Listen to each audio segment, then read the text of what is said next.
ನಮಸ್ಕಾರ ವೀಕ್ಷಕರೇ, ನಾನು ನಿಮ್ಮ ಮಂಜುನಾಥ್ ಅಡ್ವೊಕೇಟ್ ಮಾತಾಡ್ತಾ ಇರೋದು. ಇವತ್ತು ಈ ಒಂದು ಕೆಲಸವನ್ನು ಮಾಡುತ್ತಿರುವಂತಹ ಹೆಣ್ಣು ಮಕ್ಕಳಿಗೆ ಅಥವಾ ಹೆಂಗಸರುಗಳಿಗೆ ಕೆಲಸ ನಿರ್ವಹಿಸುತ್ತಿರುವಂತಹ ಸ್ಥಳಗಳಲ್ಲಿ ಆಗುವಂತಹ ಒಂದು ಮಾನಸಿಕ ಕಿರಿಕಿರಿ, ದೈಹಿಕ ಕಿರಿಕಿರಿ ಹಾಗೂ ಸೆಕ್ಷುವಲ್ ಕಿರಿಕಿರಿಗಳು, ಲೈಂಗಿಕ ಕಿರಿಕಿರಿಗಳು, ಸೆಕ್ಷುವಲ್ ಹರಾಸ್ಮೆಂಟು, ಅಸಾಲ್ಟು ಅಂತ ನಾವೇನು ಕರಿತೇವೆ, ಈ ಒಂದು ಸಂದರ್ಭಗಳು ಒದಗಿ ಬಂದಿದ್ದೇ ಆದಲ್ಲಿ ಅಥವಾ ಆ ರೀತಿಯಾದಂತಹ ಸಂದರ್ಭಗಳನ್ನು ಎದುರಿಸುವಂತಹ ಸನ್ನಿವೇಶಗಳು ಬಂದಿದ್ದೇ ಆದಲ್ಲಿ ಹೆಣ್ಣು ಮಕ್ಕಳಿಗೆ ಇರುವಂತಹ ರಕ್ಷಣೆ ಏನು ಎಂಬುದರ ಬಗ್ಗೆ ಇವತ್ತು ಈ ವಿಡಿಯೋವನ್ನು ಮಾಡ್ತಾ ಇದ್ದೇನೆ. ಪ್ರಿವೆನ್ಷನ್ ಆಫ್ ಸೆಕ್ಷುವಲ್ ಹರಾಸ್ಮೆಂಟ್ ಅಂತ ಹೇಳಿಬಿಟ್ಟು, ಅಂದರೆ ಪೋಶ್ ಆ್ಯಕ್ಟ್ ಅಂತ ನಾವು ಕರಿತೇವೆ.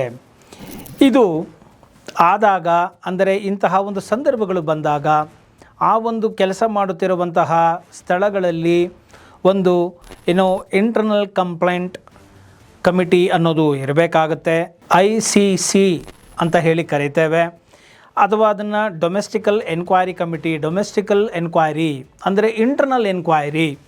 ಎಲ್ಲದಕ್ಕೂ ನಾವು ಪೊಲೀಸ್ ಠಾಣೆಗಳಿಗೆ ಹೋಗಿ ಬಿಡುವಂಥದ್ದು ಮಾಡಿಕೊಳ್ಳದೇನೆ ಒಂದು ಆಂತರಿಕವಾಗಿ ಅಲ್ಲೇ ನಾವು ನ್ಯಾಯ ಸಿಗುವಂತಿದ್ದರೆ ಮೊದಲು ಅಲ್ಲಿರುವ ಒಂದು ಅಧಿಕಾರಿಗಳಿಗೆ ನಾವು ದೂರನ್ನು ಕೊಟ್ಟು ಅಲ್ಲಿ ಆಂತರಿಕವಾದಂತಹ ಒಂದು ತನಿಖೆ ಮತ್ತು ವಿಚಾರಣೆಯನ್ನು ನಡೆಸಿ ನ್ಯಾಯ ಸಿಗುವಂತಿದ್ದರೆ ಯಾಕಾಗಬಾರದು ಅಂತ ಹೇಳಿ ಕಾನೂನು ಮಾಡಲಾಗಿದೆ.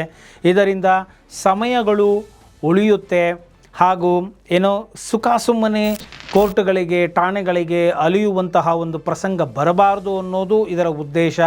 ಮತ್ತು ಗೌಪ್ಯವಾಗಿ ಆ ಒಂದು ಸಂಸ್ಥೆಯಲ್ಲಿಯೇ ತನಿಖೆ ನಡೆದು ನ್ಯಾಯ ಸಿಗುವಂತಾಗಬೇಕು ಅಂತ ಹೇಳಿ ಈ ಒಂದು ಕಮಿಟಿಯನ್ನು ರಚನೆ ಮಾಡಬೇಕು ಅಂತ ಹೇಳಿ ಸ್ಪೆಷಲಾಗಿ ಹೆಣ್ಣು ಮಕ್ಕಳ ಸಲುವಾಗಿ ಮಾಡಲಾಗಿದೆ.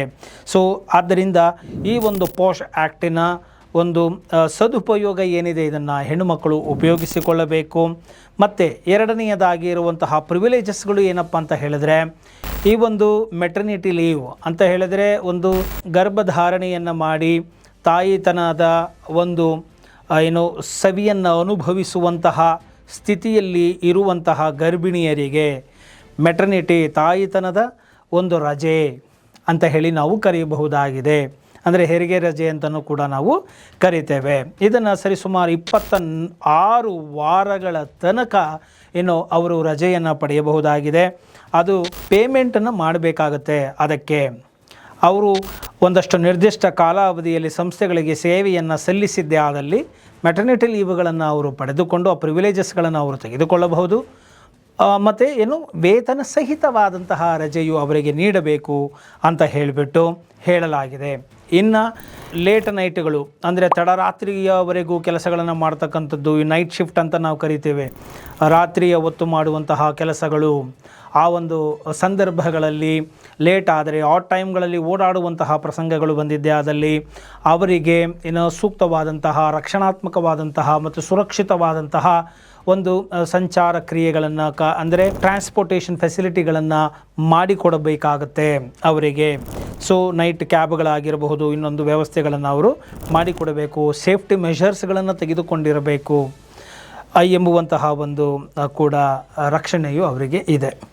ಇನ್ನು ಅವರು ಪ್ರೆಗ್ನೆಂಟ್ ಆಗಿದ್ದಾರೆ ಅಂತ ಹೇಳಿ ಅಥವಾ ಸಣ್ಣ ಪುಟ್ಟದ್ದು ಅವ್ರಿಗೊಂದು ಮೇಲೆ ಕಂಪ್ಲೇಂಟ್ ಬಂದಿದೆ ಅಂತನೋ ಅದು ಯಾವುದೇ ಒಂದು ತನಿಖೆಗಳು ಮಾಡದೆ ಅಥವಾ ಅವ್ರ ಮೇಲೆ ಒಂದು ಕೇಸ್ ಆಗಿದೆ ಅಂತ ಹೇಳಿ ಆ ಒಂದು ಸಣ್ಣ ಕಾರಣಕ್ಕಾಗಿ ತನಿಖೆಗಳೇ ಮಾಡದೆ ಅದು ಕಂಪನಿಗೆ ಯಾವ ರೀತಿಯಾಗಿ ನಷ್ಟ ಉಂಟು ಮಾಡುತ್ತೆ, ಯಾವ ರೀತಿಯಾಗಿ ಘಾಸಿ ಉಂಟು ಮಾಡುತ್ತೆ ಎಂಬುದನ್ನು ಕೂಡ ವಿಚಾರಣೆಯೇ ಮಾಡದೆ ಸುಮ್ಮನೆ ಕೆಲಸದಿಂದ ತೆಗೆದುಹಾಕುವಂತೆ ಇಲ್ಲ ಎಂಬುವಂತಹ ಒಂದು ಬೇಸಿಕ್ ಸೇಫ್ಟಿ ಏನೇನಿದೆ, ಮೂಲಭೂತವಾಗಿ ಹೆಣ್ಣು ಮಕ್ಕಳಿಗೆ ಕೆಲಸ ಮಾಡುವಂಥವರಿಗೆ ಯಾವ ಸುರಕ್ಷತೆಯ ಒಂದು ಕಾನೂನು ಇದೆ ಎಂಬುದನ್ನು ಈ ವಿಡಿಯೋ ಮುಖಾಂತರ ನಿಮಗೆ ನಾನು ತಿಳಿಸಿಕೊಟ್ಟಿದ್ದೇನೆ. ಸೊ ಈ ಒಂದು ವಿಡಿಯೋ ನಿಮಗೆ ಇಷ್ಟ ಆಗಿದೆ ಅದರಲ್ಲಿ ಮರೆಯದ ಹಾಗೆ ಲೈಕ್ ಕೊಡಿ, ಇತರರಿಗೂ ಕೂಡ ಶೇರ್ ಮಾಡಿ, ಮರೆಯದ ಹಾಗೆ ಕಾಮೆಂಟ್ ಮಾಡಿ ಅಂತ ಹೇಳ್ತಾ ಈ ವಿಡಿಯೋ ಮೇಲೆ ಮುಗಿಸ್ತಾ ಇದ್ದೀನಿ. ಜೈ ಹಿಂದ್, ಜೈ ಕರ್ನಾಟಕ ಮಾತೆ.